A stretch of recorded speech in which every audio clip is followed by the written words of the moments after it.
Hello everyone, welcome to exam treasury. इस video में हम लोग बातें करेंगे वो तीन चीज़ के बारे में जो आपको करना चाहिए फॉर 100% सिलेक्शन इन जेएनयू। क्योंकि बहुत सारे लोगों का ये क्वेश्चन आ रहा था कि सर जेएनयू में मुझे सिलेक्शन चाहिए, इस बार मुझे जेएनयू में एडमिशन लेना है, उसके लिए क्या क्या करनी पड़ेगी। अब देखिए बहुत सारी ऐसी चीज़ें हैं और जो लास्ट ईयर स्टूडेंट्स ने नहीं किया और उनका सिलेक्शन नहीं हो पाया। Of course everything is related to academics, लेकिन एक होता है हार्ड वर्क, एक होता है स्मार्ट वर्क। तो स्मार्ट वर्क में ऐसा नहीं है कि आपको हार्ड वर्क नहीं करना पड़ेगा, हार्ड वर्क भी इंक्लूडेड है आपके स्मार्ट वर्क में। क्योंकि जब तक आप उस चीज़ को आइडेंटिफाई नहीं कर पाइएगा, अपने अप्रोचेस को नहीं समझिएगा, तब तक आपका सिलेक्शन थोड़ा सा मुश्किल हो जाता है। तो आज की इस वीडियो में हम लोग इसी के बारे में बात करेंगे। एंड इरिस्पेक्टिव ऑफ आपने कौन से कोर्स के लिए अप्लाई किया है, आपको ये सारे प्रोसीजर्स तो फॉलो करने ही करने पड़ेंगे। अगर आप ये सारे प्रोसीजर्स फॉलो नहीं कर रहे हैं तो फिर आप ये नहीं सोच सकते कि हाँ मुझे जेएनयू जैसे बड़े इंस्टीट्यूशन में मेरा दाखिला हो पाएगा। तो एक जो और ये सारा वो एक्सपीरियंस को लेकर है, स्टूडेंट्स के साथ जो डिस्कशन करके वो सारे स्टूडेंट जिनका सिलेक्शन नहीं हुआ प्लस वो सारे स्टूडेंट जिनका सिलेक्शन हुआ, तो दोनों के बीच में कमियां क्या रह गई थी। तो आज के इस वीडियो में हम लोग उसी के बारे में बात करने वाले हैं। इसके अलावा अगर आप न्यू है चैनल पे, आपने चैनल को सब्सक्राइब नहीं किया है तो प्लीज़ चैनल को सब्सक्राइब कर लें और नोटिफिकेशन बेल भी दबा लें, सो दैट जितना भी इम्पॉर्टेंट अपडेट्स होता है ये सारा आपको मिलता रहे। इसके अलावा जेएनयू के आप किसी भी कोर्स के लिए अप्लाई कर रहे हैं, अगर आपको पहले के प्रीवियस पेपर्स चाहिए अलग अलग यूनिवर्सिटीज़ के, तो आपको कॉल या मैसेज करना ऑन द नंबर 8448878849 पे, और इस नंबर पे आप व्हाट्सएप कीजिए और प्रीवियस पेपर्स के बारे में आपको डिटेल्स में सारी जानकारी दी जाएगी। तो जो बात हम लोग कर रहे थे कि क्या क्या प्रोसेस होना चाहिए, तो पहला प्रोसेस हो जाता है प्रीवियस पेपर्स।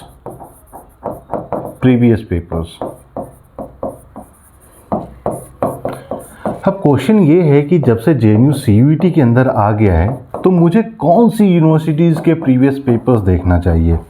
क्या मुझे सिर्फ सीयूईटी का देखना चाहिए, क्या मुझे सिर्फ या सीयूईटी के साथ साथ सिर्फ जेएनयू का ही देखना चाहिए, क्या मुझे डीयू का भी देख लेना चाहिए, क्या मुझे बीएचयू का जो है छोड़ देना चाहिए, क्या मुझे एचसीयू देखना चाहिए नहीं देखना चाहिए, क्या मुझे जामिया में अप्लाई नहीं करना है, मुझे जामिया का एग्ज़ाम नहीं देना है, लेकिन क्या जेएमआई का मुझे क्वेश्चन पेपर देखना चाहिए कि नहीं देखना चाहिए। तो मैंने यहाँ पे कुछ वो यूनिवर्सिटीज़ के नाम लिख दिए हैं जो कि हर एक साल पहले जो है सीयूईटी आने के पहले जो है एग्ज़ाम कंडक्ट कराया करती थी।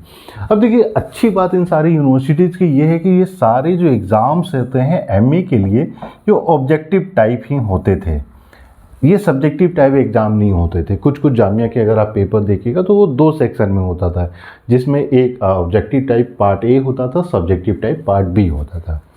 तो सवाल यही आ जाता है कि क्या मुझे सीयूईटी के प्रिपरेशन के लिए क्या इन सारे यूनिवर्सिटीज़ के पेपर देखने चाहिए या नहीं देखने चाहिए। अब देखिए होता है क्या है कि सीयूईटी का आप किसी भी सब्जेक्ट के, आप जिस भी सब्जेक्ट के लिए प्रिपरेशन कर रहे हैं, तो जेएनयू के लिए आपको वो 75 जो डोमेन स्पेसिफिक पेपर है उसको इम्पॉर्टेंट हो जाता है, क्योंकि जेएनयू का जो सिलेक्शन है इसी डोमेन स्पेसिफिक पेपर्स या उसके जो स्कोर्स हैं उसी के बेसिस पे आपका सिलेक्शन होगा। तो किसी भी एग्ज़ाम के किसी भी सब्जेक्ट के किसी भी टॉपिक को आप ले लेते हैं तो ऑन एवरेज 5 to 6 टॉपिक्स तो होते ही हैं। अब देखिए होता है क्या है कि जब आप ये 5 to 6 टॉपिक्स को देखते हैं तो क्या कोई ये क्लेम कर सकता है कि किस टॉपिक से डिफ़िकल्टी लेवल क्या होगा। मान के चलते हैं कि डिफ़िकल्टी लेवल 3 तरीके की हो जाती है, 1 2 3। 3 डिफ़िकल्टी लेवल का क्वेश्चन एक पेपर में पूछा जा रहा है। ये 75 क्वेश्चन है, इसको हम लोगों ने 3 डिफ़िकल्टी लेवल में डिवाइड कर दिया, ठीक है। अब सवाल ये हो जाता है कि ये 3 डिफ़िकल्टी लेवल को हम लोग समझें कैसे। यहाँ पे किसी भी एक लोअर डिफ़िकल्टी जो है, जो लीस्ट डिफ़िकल्ट लेवल है, वो इन 5-6 टॉपिक में से किसी में भी आ जाता है। तो दूसरी चीज़ें जो हम लोग यहाँ पे कर सकते हैं, मान लीजिए कि सपोज़ कीजिए 1 2 3 4 5 6 6 अलग अलग किसी भी हम लोग सब्जेक्ट का टॉपिक ले लेते हैं, मान लीजिए एमए सोशियोलॉजी ले ले या एमसीए कंप्यूटर साइंस ही ले लेते हैं, तो इसमें वो तीनों डिफ़िकल्टी लेवल के क्वेश्चन पूछे जाएंगे, ठीक है।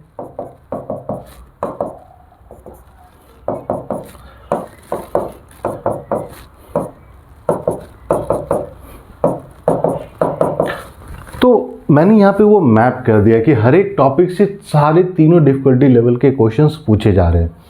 अब देखिए क्या है कि अगर आप किसी एक पार्टिकुलर यूनिवर्सिटी के को टारगेट करके उसी के पास्ट पेपर्स को देख रहे हैं, फिर आप जो है, अब जैसे अगर हम लोग बात करें यहाँ 6 जो यूनिवर्सिटीज़ का मैंने यहाँ पे जो नाम लिख दिया है, तो इसमें अगर हम लोग बात करते हैं तो सबसे ज़्यादा जो डिफ़िकल्ट लेवल है ये जेएनयू है, और वहीं सबसे आसान अगर हम बात करें तो बीएचयू हो जाता है। तो जेएनयू और बीएचयू के बीच में आपका दिल्ली यूनिवर्सिटी आ जाता है, जामिया आ जाता है, एचसीयू आ जाता है, ठीक है। तो इन सब के बीच में फिर हम लोग कैसे सीयूईटी का प्रिपरेशन करेंगे, तो इसीलिए ये इम्पॉर्टेंट हो जाता है कि इरिस्पेक्टिव ऑफ आपका टारगेट जेएनयू है या डीयू है या बीएचयू है, क्योंकि सीयूईटी में आपको नहीं पता है कि किस टॉपिक से, जो मैंने यहाँ पे लिख दिया है 6 टॉपिक, क्या टॉपिक नंबर 2 से इजी डिफ़िकल्ट क्वेश्चन पूछे जाएंगे या इजी क्वेश्चन पूछे जाएंगे, आपको नहीं पता है, किसी को नहीं पता है। तो इसलिए ज़रूरी हो जाती है कि हर एक यूनिवर्सिटीज़ के पेपर्स को हम लोग देखें, इरिस्पेक्टिव ऑफ अगर मुझे जामिया जाना है नहीं जाना है, फिर भी इम्पॉर्टेंट हो जाता है कि जामिया के प्रीवियस पेपर्स को तो सॉल्व करनी ही करनी चाहिए।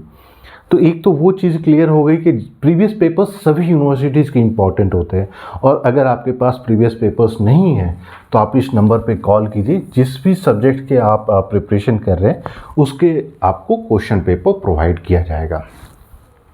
अब तो ये आ गया कि हाँ, पेपर्स इम्पॉर्टेंट हो जाते हैं, मुझे सभी यूनिवर्सिटीज़ के जो है क्वेश्चन पेपर लगाने हैं। अब रफली मान के चलिए कि आपके पास अराउंड 60 डेज है, तो ये 60 डेज में किस तरीके से ये अप्रोच होना चाहिए मेरे पूरे प्रिपरेशन का। तो जब ये वाला बातें समझ में आ गई कि सभी यूनिवर्सिटीज़ के पेपर लगाने हैं, अब सवाल एक दूसरा आता है कि जैसे एक मैंने लगाया बताया क्यों लगाना है, इसी का पार्ट 2 इम्पॉर्टेंट हो जाता है। आपको किसी भी पेपर से 2 चीज़ें जब आप सॉल्व करना शुरू करते हैं, जो पहला हर्डल क्लियर हो गया कि हाँ मुझे जामिया भी सॉल्व करना है, डीयू भी सॉल्व करना है, बीएचयू भी सॉल्व करना है, जब वो हर्डल क्लियर हो गया तो फिर 2 चीज़ें आती है जो आपको करनी होती है। How the questions are raised, कि किसी भी टॉपिक से टाइप ऑफ क्वेश्चंस, कैसे क्वेश्चंस पूछे जा रहे हैं। ऑब्जेक्टिव टाइप क्वेश्चन में बहुत सारे स्ट्रक्चर्स होते हैं, असर्शन रीजन हो जाता है, फिलिंग द ब्लैंक्स टाइप का हो जाता है, मैच द फॉलोइंग होता है, मल्टीपल स्टेटमेंट होता है। तो किस टाइप के क्वेश्चंस पूछे जा रहे हैं किस टॉपिक से, अगर आपने इस बात को समझ लिया फिर कहीं पे भी आपके सिलेक्शन में प्रॉब्लम नहीं होगी। और आप किसी भी अपने सीनियर से बात कर लीजिए जो बड़े इंस्टीट्यूशन में पढ़ रहे हैं, जेएनयू में, डीयू में, तो वो इस चीज़ को ज़रूर बताएंगे कि प्रीवियस पेपर्स का सबसे बड़ा मतलब यही होता है कि मुझे पता चले कि हम जो भी रेफरेंस ले रहे हैं, हम स्टडी मटेरियल ले रहे हैं, किसी के क्लासेस हम ले रहे हैं, तो वहाँ से वो सारी चीज़ें क्लियर हो रही है कि नहीं हो रही है। तो जब आपका ये चीज़ें क्लियर हो जाती है तो दूसरा जो मैंने पार्ट बोला कि आपका सोर्स का मतलब हो जाता है क्लासेस, स्टडी मटेरियल, लेक्चर। तो ये सोर्स जो है इस टाइप के टॉपिक और क्वेश्चंस को जस्टिफाई कर पा रहा है कि नहीं कर पा रहा है। फॉर एग्ज़ाम्पल कि सपोज़ कीजिए क्वेश्चन में पूछा जाएगा, अगर आपने देखा कि एंशिएंट हिस्ट्री की अगर हम लोग बात करें, अब एंशिएंट हिस्ट्री एक ऐसी चीज़ है जो सबने पढ़ रखी है, तो अगर एंशिएंट हिस्ट्री में हमेशा मान लीजिए अशोका के बारे में बात हो रही है, आपने क्वेश्चन पेपर देखा ही नहीं, तो आप हो सकता है कि वाइसरॉय के बारे में एकदम डीप में पढ़ के चले गए, तो फिर सिलेक्शन नहीं हो पाएगा। इसीलिए ये previous papers as a guiding principle भी हेल्प करता है आपके सोर्स के जस्टिफिकेशन में, आपके सोर्स के आइडेंटिफिकेशन में। तो जो इसी से आ जाता है मेरा दूसरा वाला पार्ट, कि जब आपने सोर्स आइडेंटिफाई कर लिया तो पार्ट ए हो जाता है प्रीवियस पेपर्स को जितना ज़्यादा आप देखिएगा, और ऑन एवरेज जो हम लोगों ने देखा है किसी भी यूनिवर्सिटीज़ का, तो सब मिला के अराउंड 1500 से से 2000 क्वेश्चन पेपर जो हम लोग सभी सब्जेक्ट्स का जो प्रीवियस पेपर्स को मिला के जो प्रोवाइड करें, इनफैक्ट इससे ज़्यादा ही है, 3-4 हज़ार है हर एक सब्जेक्ट का। तो 3-4 हज़ार सब क्वेश्चंस अगर आप सिर्फ प्रीवियस पेपर्स के लगाते हैं तो फिर शायद ही कोई ऐसा टॉपिक होता है जो मिस होगा। दूसरा इंपॉर्टेंट चीज़ ये भी हो जाता है जो हम लोगों ने देखा, इसी में अगर एक सी पार्ट भी ऐड कर दे कि सिलेबस तो बहुत बार होता है कि जब भी हम लोग किसी नोट्स को पढ़ रहे हैं, किसी बुक को पढ़ रहे हैं, तो उन्होंने किसी एक्सपेक्ट को टच नहीं किया। लेकिन जब आप क्वेश्चन पेपर में देखते हैं कि अच्छा इस टॉपिक से ऐसे भी क्वेश्चंस पूछे जा रहे हैं, इस टॉपिक में ऐसे भी क्वेश्चंस निकल कर आते हैं, तब आपको लगता है कि अच्छा ये मेरा मिस हो रहा था, तो ये चीज़ें मुझे कवर अप कर लेनी चाहिए। तो वो सिलेबस के रूप में भी आपका एक हेल्प करता है कि एक अगर आप बोलें कि मैप बनाना चाहें कि टॉपिक में सब टॉपिक क्या है, तो वो उस चीज़ को आपको हेल्प करता है आइडेंटिफाई करने में। तो एक तो हो गया कि पहला जो हम लोग का स्ट्रैटेजी होना चाहिए, प्रीवियस पेपर्स को देखें, क्यों देखें, कैसे देखें, तो ये चीज़ें क्लियर हो गई। दूसरा जो इम्पोर्टेंट आ जाता है वो है आपका स्टडी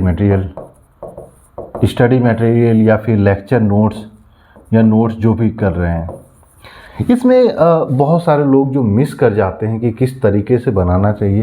देखिए, नोट्स आपका हमेशा शॉर्ट होना चाहिए। अब ऑब्जेक्टिव टाइप की जब एग्जामिनेशन की हम लोग बात कर रहे हैं, तो जितने भी सोशल साइंसेस के पेपर्स होते हैं, हमेशा वहाँ पे आपके इंफॉर्मेशन को चेक किया जाएगा।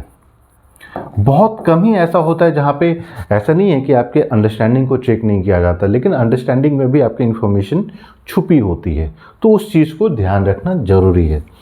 बाकी हर एक का अपना अपना तरीका है स्टडी मटेरियल देखने का, हर एक का अपना अपना तरीका है स्टडी मटेरियल बनाने का, लेकिन स्टडी मटेरियल ऐसा होना चाहिए कि आपका एक वीक में यानी 7 to 10 डेज में आपका पूरा नोट्स एक बार आप रिवाइज कर पाए। स्टडी मटेरियल उतना कॉन्साइज होना चाहिए। जब मैं बोल रहा हूँ 7 से 10 दिन में, तो कम से कम आप मान के चलिए कि 5 से 6 घंटा आप डेली दे रहे हैं, तो ऐसा नोट्स होना चाहिए जहाँ पे आप बस पन्ने अपने पलटते चले गए और वो सारी चीज़ें क्लियर होते चले गए। तो थर्ड चीज़ होता है आपका क्वेश्चन बैंक या टेस्ट सीरीज सॉल्व करना, टेस्ट सीरीज। ठीक है, अब टेस्ट सीरीज क्यों इंपॉर्टेंट है? क्योंकि बहुत सारे लोग ऐसे थे जो लास्ट ईयर भी उन लोगों ने टेस्ट सीरीज को सॉल्व नहीं किया था। तो बात वही आ जाती है कि टेस्ट सीरीज क्यों इंपॉर्टेंट हो जाती है। आपने कहीं से भी अपना पढ़ लिया, कहीं से भी आपने ये जो नोट्स बना रखे हैं, शॉर्ट नोट्स बना रखे हैं, लॉन्ग नोट्स बना रखे हैं, उससे आपने पढ़ लिया, लेकिन अगर आप क्वेश्चन बैंक नहीं सॉल्व कर पा रहे हैं, टेस्ट सीरीज नहीं सॉल्व कर रहे हो, तो इवैल्यूएशन आपका नहीं हो पाएगा। इवैल्यूएशन का मतलब होता है कि एक जैसे बोल सकते हैं कि ट्रांसफॉर्मिंग लर्निंग इनटू आउटकम। ये अगर जब तक आप अपने लर्निंग को आउटकम में नहीं चेक कर पा रहे हैं, तब तक आपका प्रिपरेशन नहीं हो पाएगा। ये क्यों ज़रूरी है? 2 चीज़ों के लिए। आपका प्रिपरेशन लेवल जस्टिफाई करेगा, प्रिपरेशन लेवल कितना है, और कोई ऐसा टॉपिक है जिसमें कि आप बार बार गलत कर रहे हैं, दिस मीन्स कि आपको वो टॉपिक को फिर से जाके एक बार रिवाइज करना पड़ेगा, चेक करना पड़ेगा। अगर आपने ये चीज़ें अगर नहीं की तो आपको पता ही नहीं चलेगा कि मेरा कौन सा टॉपिक स्ट्रांग है, कौन से टॉपिक में हम 100% सभी क्वेश्चंस को सॉल्व कर पा रहे हैं। तो इसीलिए ये लर्निंग का, या आप बोल सकते हैं कि जो 3 स्टेजेस ऑफ मेरे हिसाब से जो आपका शॉर्ट सिलेक्शन दिलाएगा, स्टेज 1 हो जाता है प्रीवियस पेपर्स, स्टेज 2 हो जाता है स्टडी, ठीक है, और स्टेज 3 हो जाता है प्रैक्टिस। यहाँ पे आपको आइडेंटिफाई करना होता है कि टाइप्स, ठीक है, यहाँ पे आपका बोल सकते हैं कि प्रिपरेशन, और ये फाइनल स्टेज जो हो जाता है आपका इवैल्यूएशन। और अगर आप किसी भी एग्ज़ाम के लिए ये 3 स्टेज को 100% फॉलो करते हैं, फिर शायद ही ऐसा होगा कि आपका वो एग्ज़ाम क्लियर ना हो। बाकी इन सारे स्टेजेस में कहाँ आपको हम लोगों की ज़रूरत है, उसके लिए आप बताइए प्रैक्टिस पेपर्स या प्रीवियस पेपर्स जो अलग अलग यूनिवर्सिटीज़ के, इनफैक्ट जेएनयू के जितनी भी एग्ज़ाम होती है उन पहले जो हुआ करती थी ऑब्जेक्टिव टाइप, उन सब के क्वेश्चंस को आपको तो प्रैक्टिस करना ही करना चाहिए। क्यों? क्योंकि इन सभी यूनिवर्सिटीज़ के प्रोफेसर्स ही मिलके तो आपके सीयूईटी के एग्ज़ाम के क्वेश्चन पेपर सेलेक्ट करते हैं, और जेएनयू का अगर प्रीवियस पेपर्स आपने 100% सॉल्व कर लिया तब तो फिर सीयूईटी कुछ बचता ही नहीं है उसके सामने। तो वो चीज़ें आप कभी भी वो भूल ना करें कि जेएनयू का स्टैंडर्ड अच्छा था तो इसलिए उसको नहीं प्रैक्टिस करना है। क्यों? क्योंकि जो हम लोगों ने बात की, जो अगर 3 स्टेजेस ऑफ दो थ्री डिफ़िकल्टी लेवल के क्वेश्चंस हैं तो 25 डिफ़िकल्ट क्वेश्चंस होते हैं। तो अगर आप प्रीवियस पेपर्स सॉल्व कर रहे हैं जेएनयू के या डीयू के तो 100% आपका प्रिपरेशन हो जाती है, चाहे इरिस्पेक्टिव ऑफ आप कौन से एग्ज़ाम के लिए प्रिपरेशन कर रहे हैं, कौन से सब्जेक्ट के लिए प्रिपरेशन कर रहे हैं। तो होपफुली आज जो इस वीडियो में हम लोगों ने जो चीज़ें डिस्कस की है वो आपको पसंद आई होगी, और कोशिश कीजिए 60 डेज़ का ये पूरा मैप बना के चलिए। ऑलमोस्ट आप लोगों के पास अपने नोट्स होंगे ही होंगे। प्रीवियस पेपर अगर नहीं है तो प्लीज़ कॉल अस और WhatsApp us and will be sharing the details कि आप उसको कैसे एक्सेस कर सकते हैं। इसके अलावा भी आपके पास कोई क्वेरी है, क्वेश्चन है, तो you can give us A call and will be sharing the details, या फिर आप जो है वीडियो के कमेंट में कमेंट कीजिए and will try to respond as soon as possible. So thank you and we wish you all the best.